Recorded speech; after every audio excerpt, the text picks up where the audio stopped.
just heard this quote before. Nantucket, take out your map and look at it. The Melville quote, here we are standing under the whale. So that Holly could give us a little bit of a background about, how Nantucket came to be this historic island? So many of you know that Nantucket has been a local district since 1955, one of the first in the country. 1966, Then in 1966, we became one of the first National Historic Landmark districts. But it wasn't really until some catalyst within, building construction on Nantucket that we really wanted to have local control. So in 1971, 72-ish, along the same time that Nantucket basically created zoning, we also became an entire local district. So there's no donut holes within our jurisdiction. And I'm also happy to say that in 2021, Nantucket became, I think, the 27th community within the Commonwealth of Massachusetts to be a certified local government with the National Park Service. Actually, something near and dear to my heart since I was a teenager. Why was Nantucket not a CLG? So now we are, and that really shows Nantucket wanting to have historic preservation as part of our local planning efforts. Very, very happy. And that allows us to survey our cultural historic resources. But can't acknowledge preservation on Nantucket without mentioning basically Everett Crosby's 95% perfect. That was the catalyst of the preservation movement on Nantucket.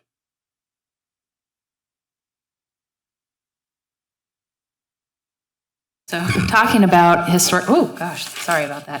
talking about historic preservation, talking about salvage and reuse is something Holly and I talk about all the time, which is this isn't anything new. We're not thinking about reinventing the wheel here. There's a lot of shipwrecks around Nantucket. How many people have been to the Shipwreck and Life-Saving Museum? Yeah. That is why we have so many lighthouses or shifting shoals, unfortunately resulted in many shipwrecks. Interestingly enough to note that many of these shipwrecks were sold at auction. Nantucketers were thrifty bunch. They reused pretty much everything. The Warren Sawyer, that shipwreck that was found last December again, that the eroding Mayacomet Beach was revealed. That shipwreck sold at auction in 1885 for $19. I guess the guy didn't pick it up because a lot of it is still there. But shipwrecks were things that it was all about making use of what was available. There's also plenty of places on Nantucket, especially like Quidnet, where we know ships were actually utilized, dragged off the beach and used in part of these houses, something that is part of our cultural identity. Being here at the Whaling Museum, got to pull out some Moby Dick quotes.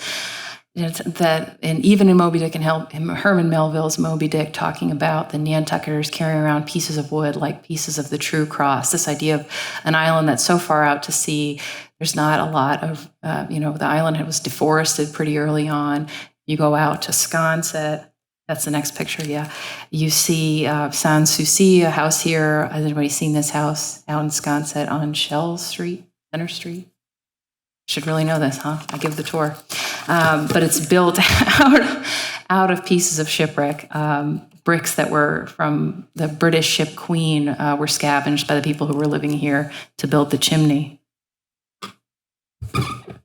And in addition to salvaging these structures, we've been moving them for about 270 plus years, something that if you go to any HDC meeting, you're going to hear me say on a weekly basis. And anecdotally, I was actually provided some family history as a Nantucket native, multiple generations, and married another Nantucket native.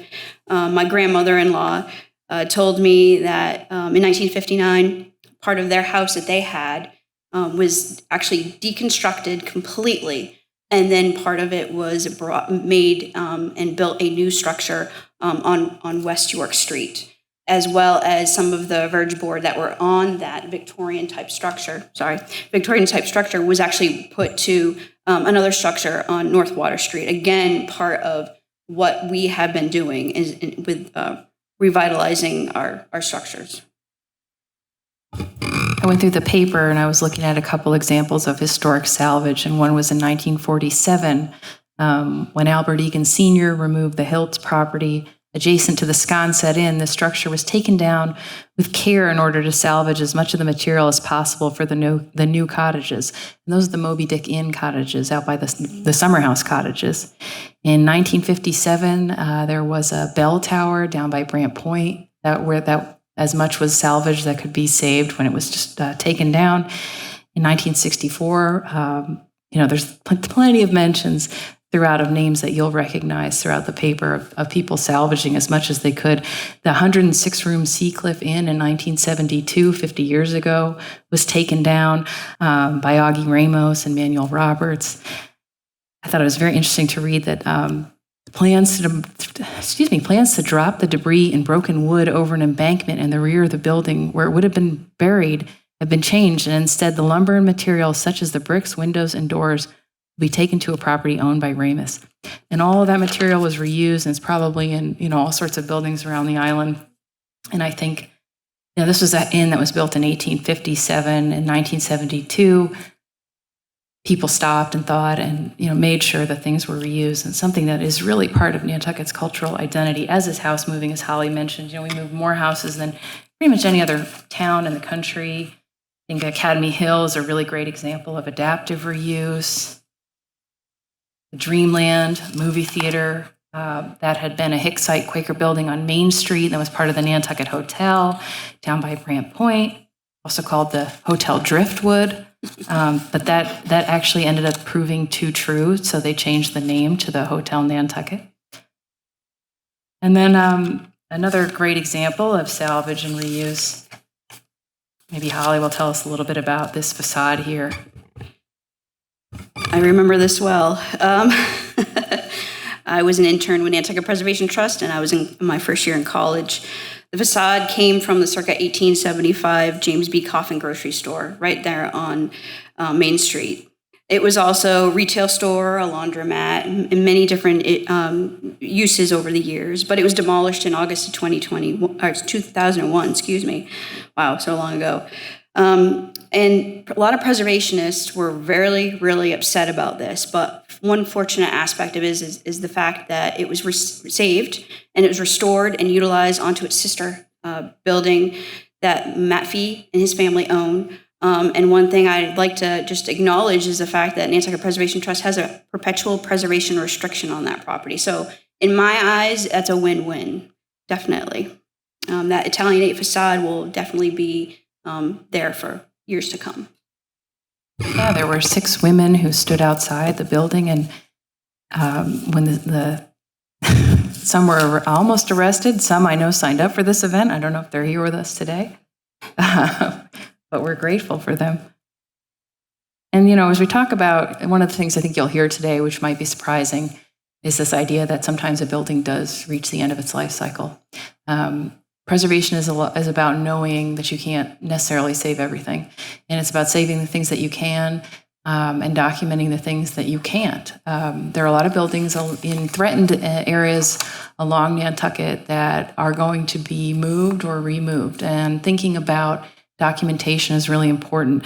These are some historic photos from the Nantucket Historical Association's archives. These are 2 of my favorite pictures, in part because that house that I guess it's the very tall house. That's not something you'd build today. I can hear John McLaughlin saying that. It's not something we'd allow to be built today. But this idea that back when these pictures were taken, somebody documented that these houses were here. You could see in the handwriting on it, all gone. Now, Holly would like to see better documentation than that for a building that's going to come down from the HDC. But we can't save what we don't know is there. So I don't know if you want to talk a little bit about the survey work? Yeah, so now that we're a certified local government, we've been able to apply for federal funding from Congress. Each state historic preservation office is required to give 10% of their federal funding to CLGs, and we've been able to create a survey plan for the entire island. It's going to take about a decade, but I'm hoping with our public and private partnerships, we can survey at all. Quicker than that, that would include not only the Nantucket Preservation Trust and the efforts that they do, but also the University of Florida's Preservation Institute Nantucket. And I cannot mention them without saying I'm also an alumni of them. Glad to be a Penn student. And this effort is basically updating our cultural historic resource survey. So those old HDC surveys that you see that were done in the 80s, 88, 80, and 89, we really have unfortunately been deficient in updating them. So this effort allows us to do that a little bit at a time, because documentation is important even if something is lost or moved.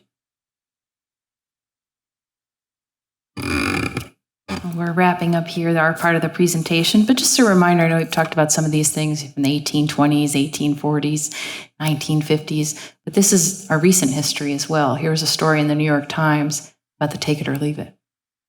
Who's been to the Take It or Leave It this week? Yeah, okay. So we're pretty, thrifty here. We use things. This is actually a whole story about Ole Lokensgaard's house on 3 Darrymore Road, which he built pretty much entirely out of findings from the dump. And just a reminder that, again, this is our past and is going to be part of our future.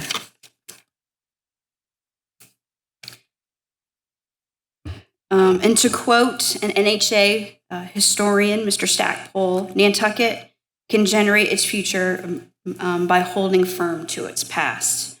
And reusing these structures will allow us to do that. Thank you. Thank you.